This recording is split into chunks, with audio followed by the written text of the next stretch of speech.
So, good afternoon, everyone. I think I'm going to introduce myself first and then request each one of the panelists to do so. I'm Sudish Sharma. I'm a partner with Lakshmikumaran and Sridharan.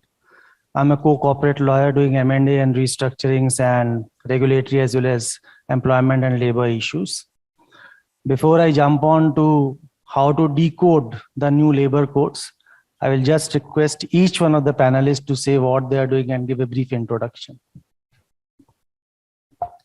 Thanks, Sudish. Hi, everyone. I'm Rajeev Nair. I head legal for HP Inc. For the India market. I've been a lawyer for 27 years now with different sectors, banking, FMCG, IT now for the last 11 years.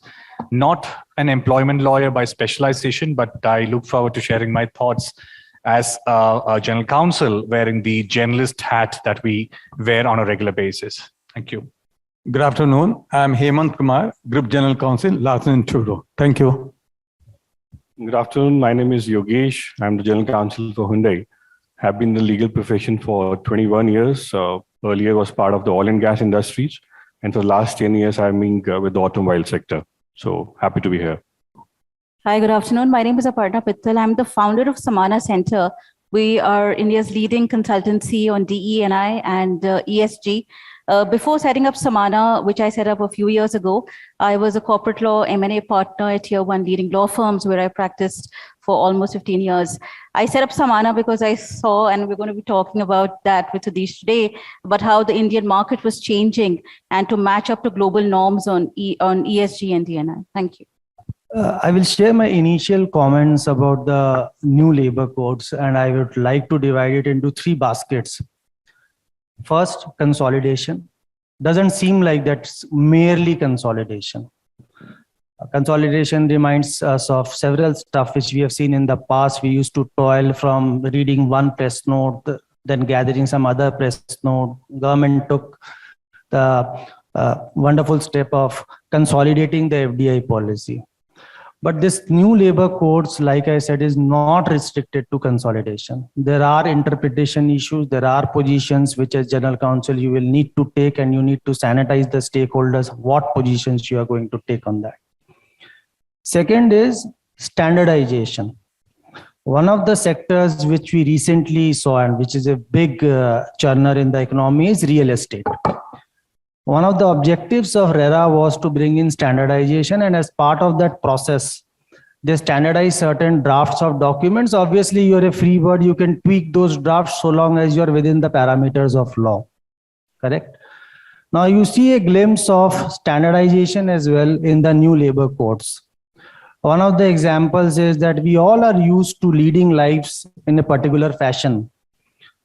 And if you look at the codes, it says that there is a draft of an appointment letter, which is a prescribed format, and that is not restricted to workmen. It is extending to all the employees. So there is some food for thought for you. Third is digitization.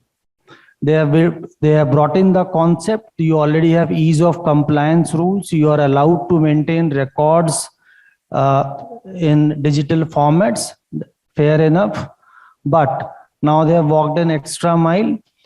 The homework which you will have in hand is to prepare all your applications which you need to submit to the authorities to take the benefit of the provisions related to auto clock provisions. At the same time, you have a concept of inspector cum facilitator. We have seen all those things in tax as well as other domains. To what extent it is going to be inspection and to what extent it's going to be facilitation, that is something worthwhile to consider. With this, sir, I would like to ask you, because you are the most seasoned player amongst us. Government is taking a lot of steps to do ease of business. We have seen FDI, we have seen RERA, we have seen IBC. This is another thing which is coming in, that is a new labor codes. What are your thoughts on it? And especially considering the fact that time and again, the timelines have been extended. So the first question which everyone asks is, Kab hoga? When is it going to happen? With that context in mind, is the industry prepared to embrace it as of now? Number one. Number two, whether the right kind of bells are ringing in the corridors of the board and the KMPs, that this is there is a change of guard in the labor laws. How are we going to deal with it? Is there some traction around it? So a couple of thoughts which I would like you to share on these particular issues. See, our time was to start at 11:45, and we have been given this dais at 12:25. So hope you will take care of it. Friends, I'm a positive thinker, and therefore I feel that this is one of the best legislation I have ever seen in my 37 years of careers. I'll give you 2-3 examples. See, working with Steel Authority, NTPC, Mittal Steel, now L&T, a small violation of the labor laws, unnecessarily occupier is the board of director, they are called, and some of the GC will agree that you have to go and file application 205 for exemption and 482. In this particular code, they have said that the inspector has to follow the principle of natural justice, meaning thereby, suppose there is a apprehension or allegation of violation, they will ask you, have you violated? One example I'm giving you, suppose you have not put your attendance register of the contract labor on the board, there is a violation. Can't we compromise? Because it is some sort of a irregularity, not illegality, according to me. Yes, now this act says that yes, you can compound it. So instead of penalizing somebody, I would say it is say friendly compliance, not penalizing. Friends, you are aware that ILO was formed in 1919, and India was one of the founding members of that ILO. This piece of legislation, labor code, is authored as per the ethos and values of the ILO. What are those ethos?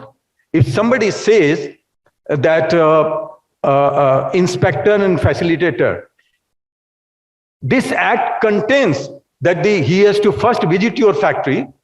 If there is a violation, give you a proper advice. Despite that advice, if you are not following, then the question of prosecution will start. So this is another important issue. If you see the Factory Act, the current Factory Act, because this act has not been enforced, that Factory Act is state where they can prosecute you. So according to me, it is a good one. Now you have been, because I was unfortunately also the chief legal advisor of SEL when the Steel Authority of India contract labor case, which is still a good law, that is a constitutional bench case. What has happened in this case? See, there is a myth that if you have been engaging a contract labor for larger period, larger years, say 4 or 5, 6 years, you have to necessarily regularize their services, even if they are not working in the core area. The best part of this legislation is that at the initial stage of appointment, you just fix term employment. You say, my project of coastal road is for 5 years. I am giving you employment for 5 years only. Once that 5 years over, your stance terminated. The law protects you. Only thing is that L&T or anybody who is engaging, they have to give the salary, gratuity, every statutory benefit as per the at par with the regular employee. Now, another important part, and now my friend said that, are you ready to accept this legislation? This was notified in August 2019. Yeah. So now 3 years almost have gone. Organization, whether it's small or big, their HR department, their legal department, they have already made lot of deliberation. Provision has been made, because if you strictly implement this law, there will be great difference in the wage kitty. So all the organizations have made provisions to enhance the wage, because there is a 2 bucket. I'm not going to deal you what are those, but now the law is well settled that you have to provide wages as per this, if it is enforced then. Now, another thing is that we used to have another problem, that can women work in the hazardous place? Can women work in the night? Yeah, this act is very clear that yes, she can with the consent of if in the hazardous area. So my view is, initial views is that this is one of the good legislation, and especially for the GC, those who have to just struggle and go to the magistrate court for exemption and all these things, this will facilitate us in the times to come. Now the question is when it will be implemented. I mean, not implemented, enforced. That day, of course, my parliament, those guys who are in the helm of the thing, they can only share. As a GC, I cannot forecast that it will be implemented tomorrow or day after tomorrow. But one thing is very good, 90% of the state, they have already framed rules. So I'm sure that it may be implemented in a couple of months' time. Thank you very much. I will just share one quick comment on what Hemantji said, that is contract labor. I think the tables are going to turn under the new labor codes. And why I'm saying so is that under the existing legislation, it is the government which first says that if it is something of a perennial nature, you cannot deploy contract labor, and they come up with a notification. Here, what they have done is they have done two things. So it's something which we need to grapple upon. Number one, there is a fixed vanilla list of items where they have said that this is not going to be treated as your core area of activities. Say you want to take security agencies or housekeeping and all those things. The second is they have given some wonderful exceptions, 3 or 4 exceptions. But to take advantage of that exception, I think you need to do some dissection. Each industry, each process, each manufacturing, or whether you're in service sector, how best you can take advantage of those exceptions. That is something, there is some room for interpretation, and there is some room for deliberations out there. There is also a fallback option. You can knock the doors of the government. You can seek clarification as to whether your activity is within the domain of core activity or not. Whether you want to go down that path or not, that is something again you need to discuss. And even if you want to go down that path, whether you are going to be a sole person or you are going to go through your industry federation, that is something, some points for which you need to put your act together on. Now I will go down to Aparna. Aparna, you have been doing a lot of M&A prior to Samna coming into picture. In my experience, and not trying to take away any credit or paint somebody with a wrong brush, typically when you do a M&A transaction or a funding transaction, you go down and you do a legal due diligence. One of the areas of concern, and typically it is in most of the cases, is that you find a lot of issues, lot of non-compliances when it comes to labor and employment sector. Why is it so? Is it a neglected child, or is it not getting the right kind of attention? Is it something like that you have got a compliance vendor and that is the end of the story for us? So what are your thoughts on that? What is the path forward for us? Is it now a fit case? All the more reason now, since you have got the new labor codes, how are you going to deal with labor and employment issues as well as compliances? Right, thanks for that question. So I'll break the answer into a couple of points. I think traditionally, if you looked at labor compliance, the penalties under labor laws were so low that in any kind of large volume cross-border M&A, it was well below the de minimis threshold. So I think a lot of clients did not even want to do a full detailed diligence. They would rather cover that in reps and warranties and just look at it and leave it to the de minimis basket. I think what is very important for everyone in this room to understand is that the world has changed. And issues of labor compliance have a very serious legal and business impact. And, because you talk about the way forward, I'd like to take a minute and talk about the business impact. You see, global markets and global players in the past 3-4 years have integrated ESG and DE&I, which is diversity, equity, and inclusion, into their business operations. I'll give you 3 examples. Wherever funding is coming from, which is equity funding, a lot of the venture capital funds, PE funds, have very clear D&I or ESG parameters. Unless you do not satisfy them, you will not get the funding from them.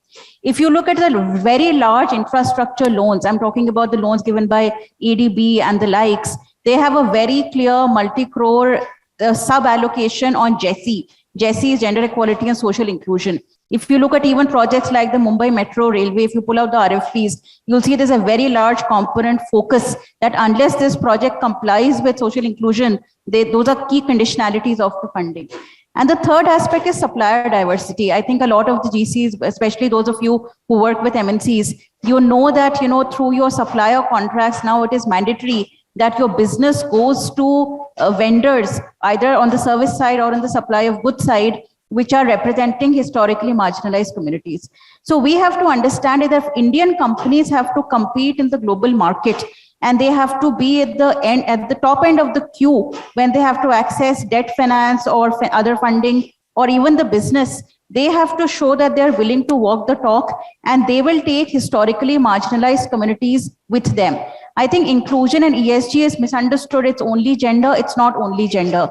It's historically marginalized communities, gender, LGBT, persons with disabilities, religion, caste, a lot of, diversity areas which have been historically marginalized.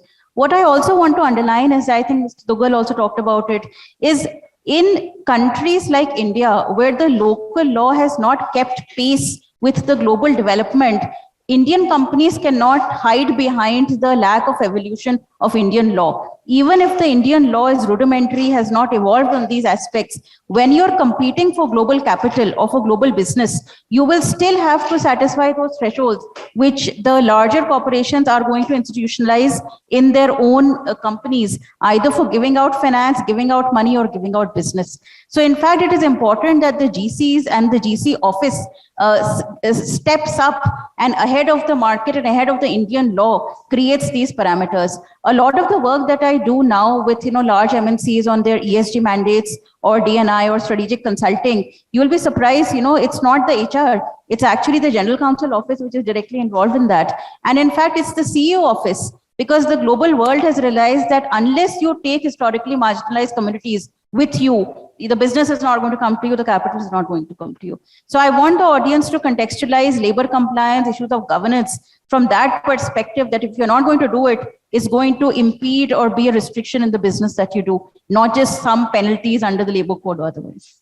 So what I hear is, Aparna, is that gone are the days when you used to push to fixing up things for labor related stuff on the conditions subsequent. Now the investor or any person is going to see that as a CP, and they are going to pass on some responsibility on you before I enter into your company. Absolutely. And you can expect that the thresholds or the diligence criteria will be far more stringent than what traditionally as Indian lawyers or legal advisor we have been doing in the diligence. It will be a far more sophisticated threshold. Aparna said, hello. She said that, current provision is that a penalty is less. I agree with you, because it's 2,000, 25,000. Now, if you see the new act, it says 2,000 to 50,000, and which was 25,000, now it is 3 lakhs. So I think this code has well thought of it, and as per the ILO practices, they have increased this. Number 2, I am here a little blunt for the GC. Tell me very frankly and honestly, how many GCs are interested to read 42 labor laws and practice in day-to-day service? Say if you have a project like Metro, Mumbai Metro, Coastal, or anywhere, you are engaging a huge number of contract labor. So as a GC, unless we know current act, payment of wages, minimum wages, Contract Labor Regulation Act, ID Act, because ID Act and contract labor both are related. This labor law, because unless you know what is the definition of appropriate government, under 2A of the ID Act, you can't challenge the ALC order. Sometimes I have observed that ALC state is sending a letter to us, ALC Central. If you read 2A of the ID Act, that is not appropriate government. They cannot send a notice to L&T or private company. They can only send a notice to the public sector. So as a GC, we must also go through all the update and all the labor laws, if not all the labor laws, at least few citations, few important judgment of the Supreme Court of India. That will really a great help to all of you. Thank you very much. Thanks, Sudish, for the opportunity. I'd like to present a slightly different view at the risk of sounding a little negative. as well. Now, the consolidation exercise is great, no doubt about that. It is a humongous task as well. It has happened to manage to bring it down into 4 codes. This kind of an exercise, I don't know, when would you expect that to happen next? But having taken so much time and having done this exercise, is this the best you could have come out with in terms of the codes? I frankly don't think so. I don't agree with the view that this is the best. Okay. Why do I say that? One, some of the positions which were open, which were most litigated. Okay, Hemant sir mentioned about the contract question of contract labor, Steel Authority, Air India, all of those are behind us. I do see the possibility of another round of Air India and Steel Authority happening again with the way the provisions are drafted. There was an opportunity to kind of close at least those points for the future, which has not been done. Now the question of whether what is the core activity in an organization, what is an area where ordinarily whether you employ contract labor, etc. Those questions, I think we need to get ready for another round of litigation and a few years for the law to settle on that one.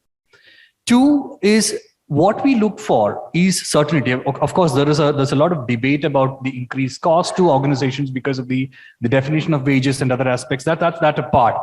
I think what one looks forward to is clarity, right, in terms of what the law is. When you come out with something new, at least settle the positions which are open. Don't start with a plate where there is a lot of ambiguity existing itself. There is a recognition of the fact, I think somebody mentioned the question about the large number of labor laws, etc. There is an acknowledgement of the fact that compliance is cumbersome, right? You would see that also for a relaxation to some extent being provided to startups under the Shram Suvidha initiative of DPIIT, etc. But I think all that to me is an acknowledgement of the fact that compliance is cumbersome. Now then, why startups alone? If compliance is cumbersome, the framework has to be fixed where compliance becomes easy for everyone, right? Irrespective of the size of the organization. That's another point. Now, 3, the way in which these will be implemented in the days to come, right? I mentioned the point of clarity itself.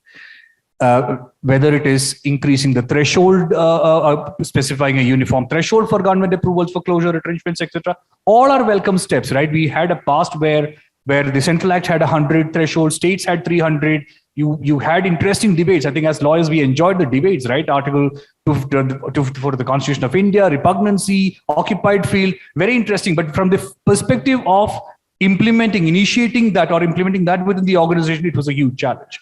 I think those areas should have been fixed, which it has not. And I think that is my biggest grievance there.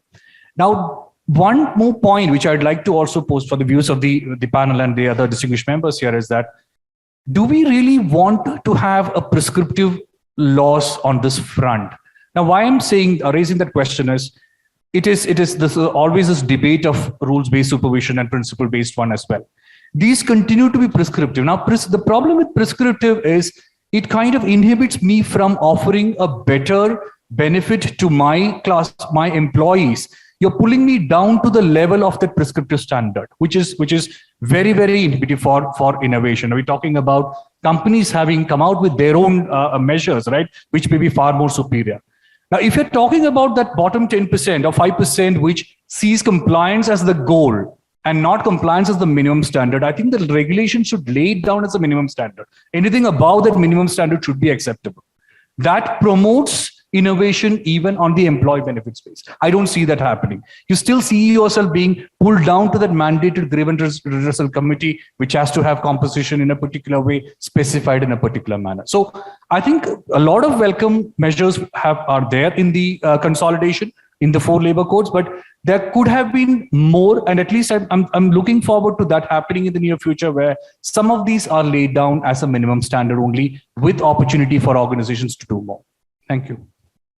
I think come back to a quick comment on what Rajeev said. I think there are certain interpretation issues which we are still going to continue with under the new labor codes. I will give you one glaring example, and in industry practice, the threshold has been increased under the Contract Labor Regulation Act. It is 20, and now it has been increased to 50. Many of the states like Haryana, for instance, they have already done that part. So nothing great about it. But if you read that particular provision for contract labor, why I'm putting emphasis on contract labor is because it's a fact of the matter is that today we are dependent on contract labor. There are two provisions regarding the applicability of contract labor. One, the first one is a pretty simple one, that in a particular establishment, if you are taking contract labor and if you are exceeding that threshold, you need to register yourself as a principal employer. So just to give an illustration, say there is an establishment one, I have got contract labor from contractor A, say 20, from B another 25, and from C another 10. You're reaching the threshold, assuming 50 is the threshold, you need to take registration. The tricky part is the second bucket. What it says is that any contractor who is having contract labor, okay, if he is exceeding 50, he also needs to comply with CLRA provision. Now there are two divergent judgments on it. One is the Bombay High Court judgment, and another one is Punjab and Haryana High Court judgment. There is a difference of opinion there.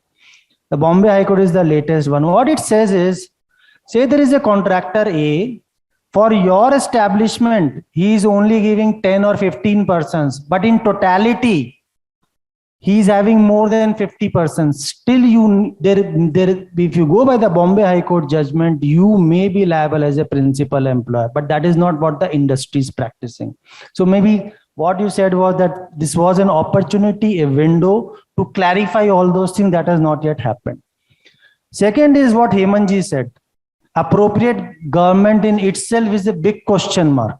Who is an appropriate government? If you look at, say, certain industry, say you are into towers business, in telecom. Now, every tower can't be an establishment in itself. So first of all, just taking cue from what you are saying, whether every tower is an establishment, or you are going to say that within this particular circle A or circle B, this is where the control and supervision of that particular area is based at. So this is the establishment, and hence this is the appropriate government, depending upon the industry. So I thought, since you mentioned about appropriate government and you were touching base upon that, maybe this was an opportunity to clear some of the things. That baggage is still remaining. I just want to add to what Rajeev mentioned. So if we go back to the requirements, whether it's meeting the required norms of progressive with the society, is it meeting the requirements? I think in my view, the answer is no. So if you look at the labor reforms, it was seen that the labor laws are very, very inflexible. They're very protective of the labor, and it leads to a lot of non-movement of labor, say, between the states. And to a large extent, it also stopped basically a kind of capital investment which could have possibly happened. I'll share one of the examples from my previous company. And so I was working with one of the big multinationals here, in which we had two manufacturing plants. The company was not doing well. They wanted to close one of the plants, and I was given the mandate to shut down and seek the approvals.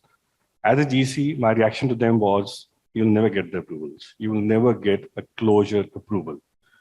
We made the application, numerous rounds, numerous discussions with the Ministry of Labor. We knew the outcome, it was rejected.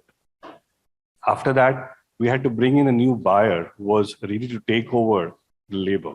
We gave an option of offering a lot of money to the employer, to the labor at that point of time.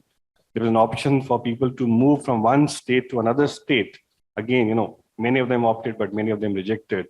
And the matter finally ended up in a lot of litigation with the labor. So to a large extent, yes, there has been flexibility which has been introduced now, where the retrenchment and say layoff number for the approval from 100 to 300 has been increased. The environment is little cordial. The government has been supporting on various kind of norms. So my industry today is a public utility company, where the strike cannot happen overnight. There has to be proper notice. Cancellation can happen. But as Rajeev rightly mentioned, I think there could be many more things coming our way. There could be many more litigations coming our way, because it's still a far way to go where a popularly kind of investment can happen, and with the right of exit to an employer can also be given. From a government perspective, they always look at a scenario to protect the jobs, especially the state governments. But think from a perspective of a company who may not be interested to pursue because of losses. There could be a scenario where they are into heavy losses and they want to shut down. Do they get the right to go away? Possibly the answer is no. A quick Mr. one on what you- Sharma, may I just intervene? Yeah. Please. Because I have got certain views on this. And I don't see the labor code being implemented in the near future. There are so many inconsistencies. There are so many authorities involved, central government, state governments, and all, so many regulations have to be put in place. I think there were various enactments which the legislature has tried to bring in 4 codes. So it is not one law. As Mr. Hemant Kumar was saying, the law, this is not one law. There are actually 4 laws in place. And 4 laws may not be consistent with each other. What was required was not bringing in these 4 codes. Law had already been settled by the jurisprudence which has evolved over since 1949, the first case which the Supreme Court, which the Federal Court decided at that time about right of reinstatement, you see, by an employee under who's a workman. Earlier, there was no such right. Law has now evolved that, yeah, what is an industry? Supreme Court has very clearly, Bangalore, sewage, water and all that, that what is industry? Who is a workman? Who is not a workman? Whether he's a supervisor or it's a workman. Question of wages still remains anomalous. Different laws provide for different sets of wages. Gratuity law is something different. The Bonus Act is something different. Then you have the Minimum Wages Act. And then what was required was a simplification of having just one definition so far as wages and remuneration is concerned, that should be applied across the board. That has not been done and that has not been achieved even in these 4 labor codes. So what was the point of having this codification of existing laws into 4 codes when there is so much of inconsistency, anomalies which are still there? Earlier law was better. Industrial Disputes Act, you see, right from the beginning, 1947, is based on the Australian Industrial Disputes Act. So a lot of it was borrowed from there. It has stood the test of time. Now things have settled down. Same thing is, you see, with regard to the Factories Act. We were talking of various establishments and all that, whether it will constitute one establishment, if there is a one company, or it will constitute different establishments. That is very clear. Factories Act applies to factories. Whether if a factory is located in one state, that will be treated as a separate factory. Another factory under the same company is separate. Same thing with the Shops and Establishments Act. So there is complete clarity.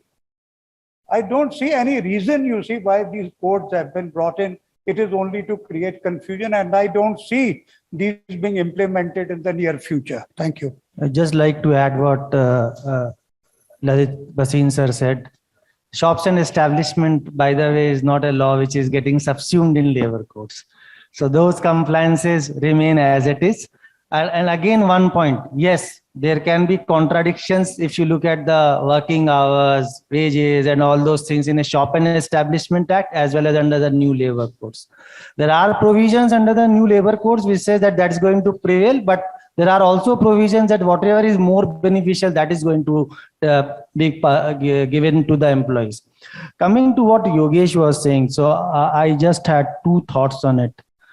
Under the new labor codes, thresholds definitely have been increased for termination, but the position remains the same. You need to knock the doors of the appropriate government, and we all know that what will be the fate of it.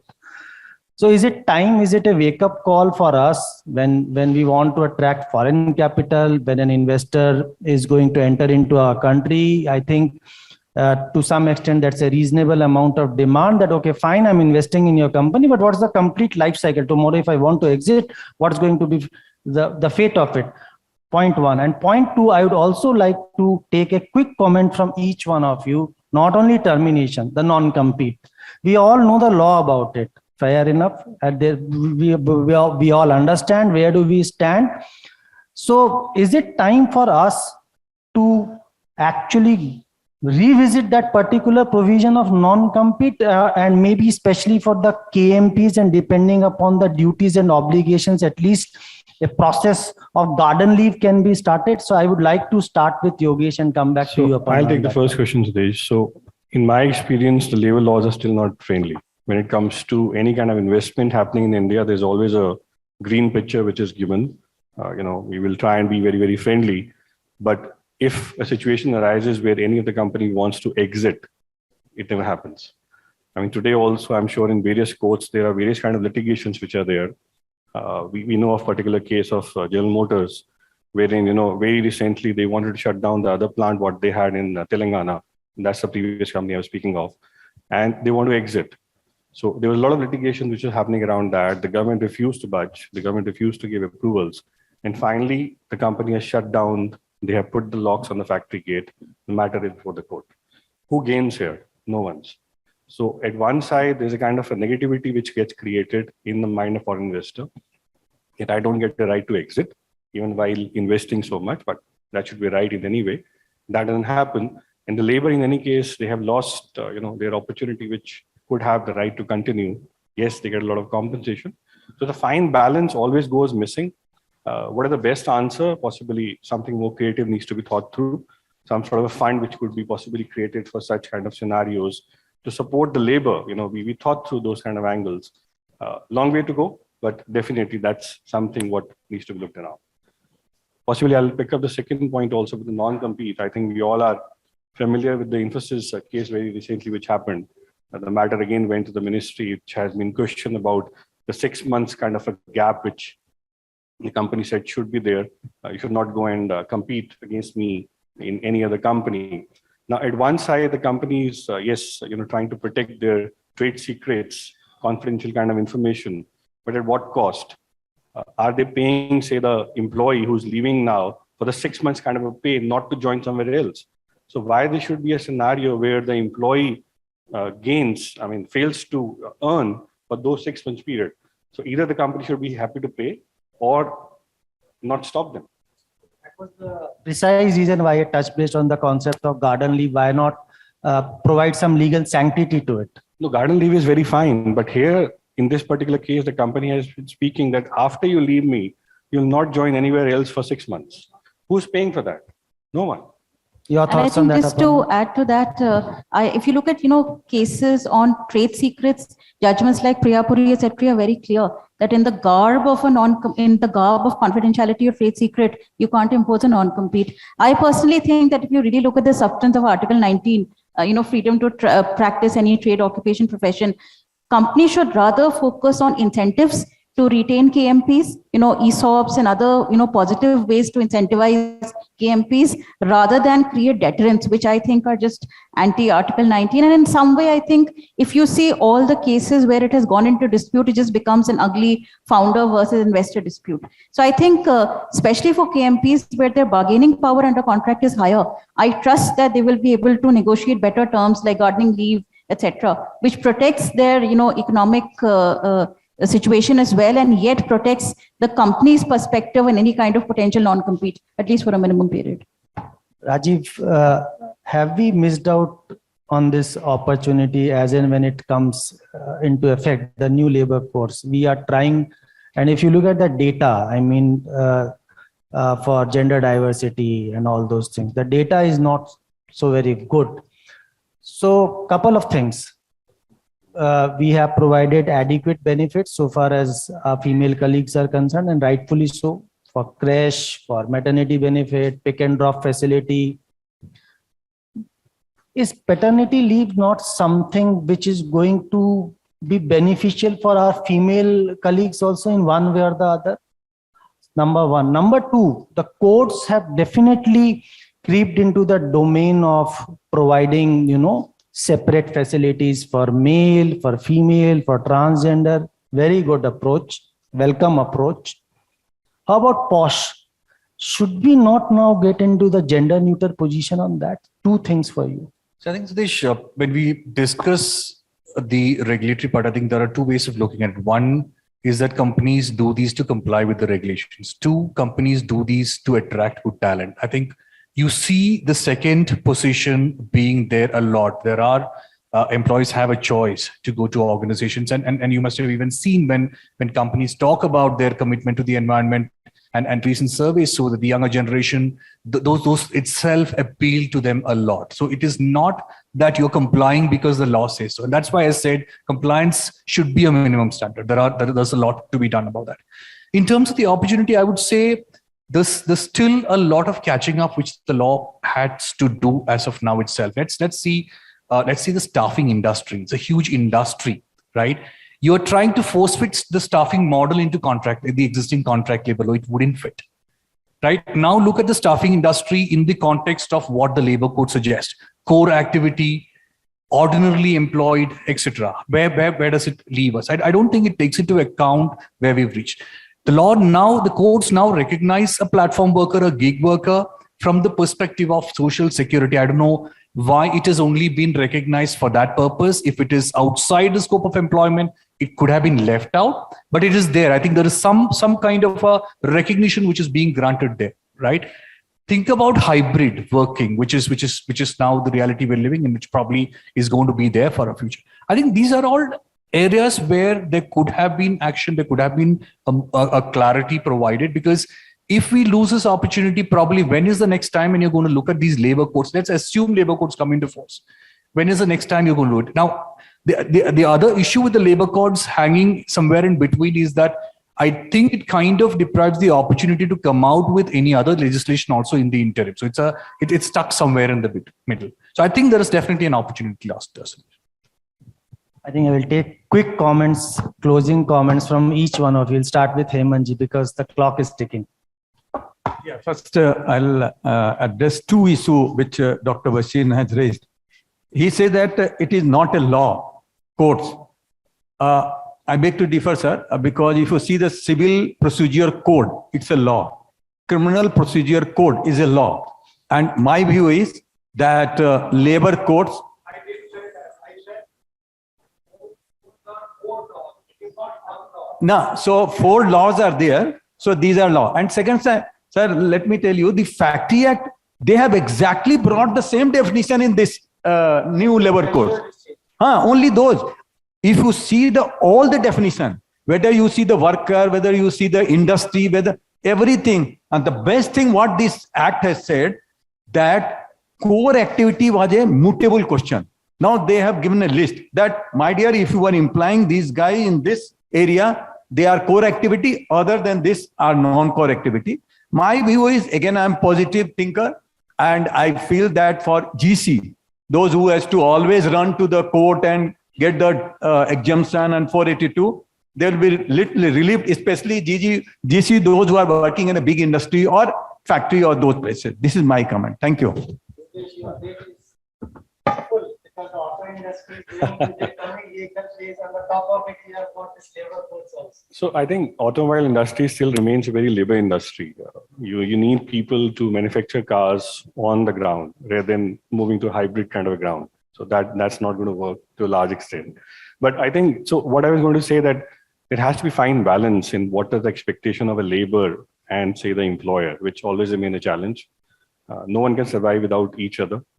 There are so many labor provisions which are very, very protective of the labor per se, but with these kind of small flexibilities which is coming to the employer way, moving towards the electronic kind of system, the compliances to some extent are getting reduced. So that's a welcome step. Long way to go. We yet to see how things will turn out. Right. I think for me, how good a law is also depends upon how implementable the law is. So for me, policy certainty, lack of ambiguity are equally important, especially when you look at a startup culture. You don't want the law to be so inaccessible to people that it becomes a burden. And just a small point, I think on issues of gender diversity, I think it would be myopic to look at gender diversity only from the prism of infrastructural aspects like creche and transport facility. It's a very complex topic. We're happy to chat offline. There are a lot of unconscious biases. A lot of work has to be done through the employee life cycle, which actually starts pre-hire when the CVs start coming in. So I think I would have expected the labor codes to be far more reform oriented. rather than a rather consolidation, which also I think has been lacking in many ways. I think Aparna, good point made on diversity. She's the expert on that one. So I'll talk about some of the other. So I think the one key point which I'd mention is the legal framework will have to take into account the present day workplace and the workplace that is of tomorrow. It is not the same across industries. It's not the same across sectors, right? You do not have fixed times of work. You do not have fixed places of work. You're talking about the gig workers kind of a setup. So how do you try to provide for that rather than trying to fit or force fit all of that into one framework which exists? I think that's a big challenge. That's a big debate. You would see 20 years back, the IT industry took a position that we do not fall under the purview of the labor laws, right? That is a position which I think it was a right position to take at that time for the industry, which is where we saw the industry growing to this level. So we'll see more of that. I think the efforts to force fit it into any existing regulatory framework would be counterproductive. I've got a couple of thoughts. I will take cue from what Vasin sir said. I think I would differ to some amount. So the law is there. The draft rules center has come up with. Most of the states have come up with draft rules. This reminds me about the RERA regime. The government literally pushed hard. The rules came into place from various states. I feel that maybe you will not have that much of luxury of time before this labor codes becomes implemented, although it's anybody's guess as to when it will be implemented. And there is a lot of ground to cover, not only from the perspective of employer, also from the perspective of employee. If you're not going to solve the riddle of wages, how to structure the wages, how you are going to transition to the new law, maybe you may see the great resignations. Your competitors, if they are well entrenched with those positions, they may attract talent. Not only that, if I look at it from employer's perspective, you need to put in place the best practices and the best wage structure, not to save cost as well as to make it employer friendly. So this is the right time to understand as to what those codes are saying and how implement it, revisit your policies, agreements, and the last mile connectivity. Everybody has got vendors from software, and you can't just expect them to understand, fix all these things within 2 minutes or 3 minutes. So this is the time when you need to break your head as general counsel, work along with internal departments ranging from HR to CFOs and the KMP. This is what I feel. Happy to take questions. I know we are running out of time. I think thanks for the very interactive session. I think panelists give a lot of views. I have two practical queries, basically from a GC perspective. I will say one, how many of the GCs are willing to take the compliance on the labor side voluntarily and clean what is not being done? I don't see that happening. I have not seen that. So I think there is no ownership that comes from GCs and corporates to take their ownership. They leave it to the HR department. So that's one, some advice on what can happen. And the second is, I believe, and I would like to know from the panelists, because we have got people both from the blue collar side, like in manufacturing side, as well as from the IT side. Does law should not have been looking at the compliance from two different perspectives? One for people who are more, because I believe the labor laws are more inclined towards people who are in the blue collar sector to add with them, and also factor technology advancements like work from home has happened, or you not have to do everyday punching, etc. So how can we, if not there, implement that in that aspect? I'll take the first one. So basically, if you speak of a voluntary kind of a compliance, so I'll raise my hand that we are doing it. I'll put it this way, that it's an awareness which needs to be created to show the importance to our people around, to our board of directors, that, how do you want to be seen to the stakeholders, to the public at large? You want to be seen as someone who's a pretty ethical and compliant kind of a company, or you want to be, go with, if something happens, something wrong happens, and then you're doing the damage control. So here, once the right kind of awareness has been created, I'm normally seeing that, we get the right kind of support. And then obviously it's a long way to go, where you have to create a lot of compliances, you have to bring in the right kind of tools, create awareness within the company, show the importance. People are supportive then. And I think just to add, Shivals, 20 years ago, when anti-bribery was still nascent in India, it was left to the CFOs. but it came in through contracts through the FCPA clauses. And now the way I see the world developing on ESG, it will have to be taken up by the GC. There is no other way, otherwise you access to capital and business. Really, I think that the position of compliance, like Aparna mentioned, it is clear. One has to comply, but when it comes to a level where it is practically difficult to comply with, right? And there are definitely areas which fall into that bucket. I think there is a call which organizations take. Srivas, to your earlier question, you've been the GC of one of our new generation businesses, an large e-commerce organization.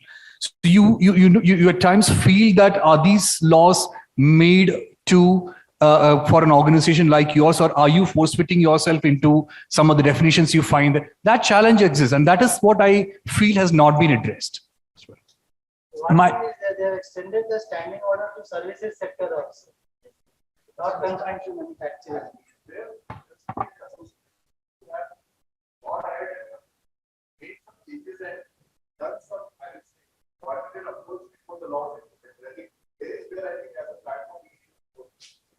See, I think GC and HR department and public sector, it is called personal department. They have to work in tandem together. There are a couple of things HR needs your help, and we have to give the correct advice. And sometimes you need the advices from HR because you have a policy also.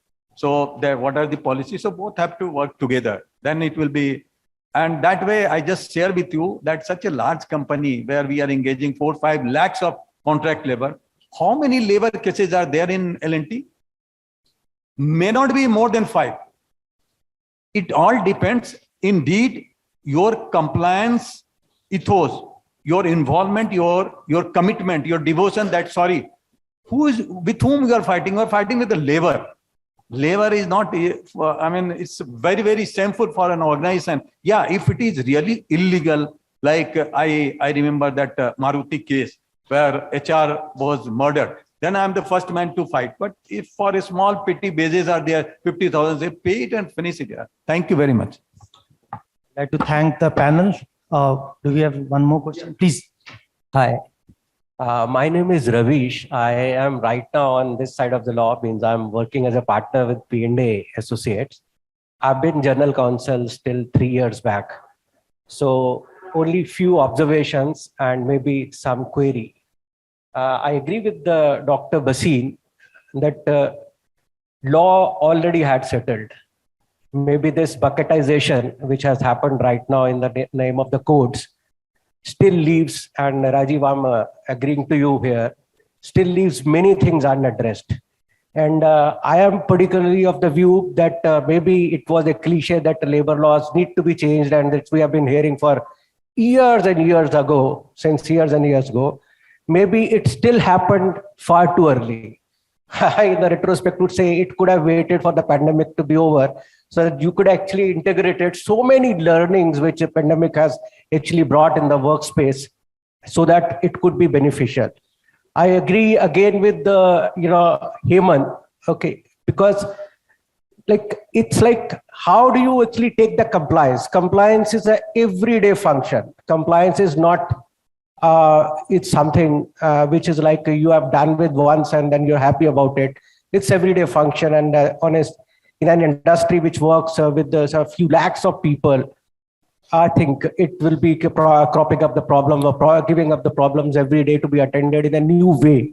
So law still has the scope of still evolving further. As again, Rajeev, IT industry earlier thought that it was like it could escape Industrial Disputes Act's applicability, but now from 2014 onward, IT companies are also facing that. Is the person tech coolie, they call it, is he a workman or is not a workman?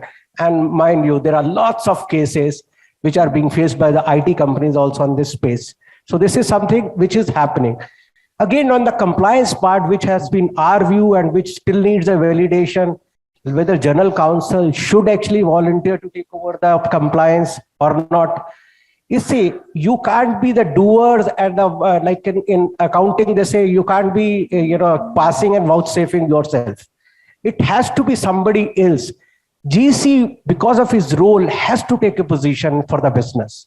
Sometimes it is absolutely like Dr. Bhasin expects all GCs to should rise above and even should tell the board eye in eye and say that, guys, this is not fair, don't do it. Having said that, many times for the business sake, you have to innovate or you have to take a path which has not been trodden so far. So that may be on the brink of whether being legal or not legal. So that's why the thought has been that the compliance should be left to a person who's not himself taken the action. Because if the GC is taking the compliance role himself, I'm afraid he's going to, overlook whatever he has been doing. So I've been working with great organizations where legal was the first one who was actually under the auditor's eye, that whether you have been acting the things in the right manner or so. And especially, Aparna, what you said from the FCPA purposes, FCPA squarely lies with the, with the GC, and nobody else can have a better role than a general counsel. But again, something which is good for all GCs so far, and which I don't think whether regulator is here or hearing it not, GCs are not KMPs. The law doesn't define them.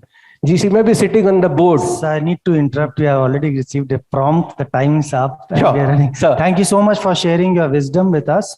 Thank you. Thanks to all my panelists for sharing their thoughts as well as making it interactive. Thank you so much.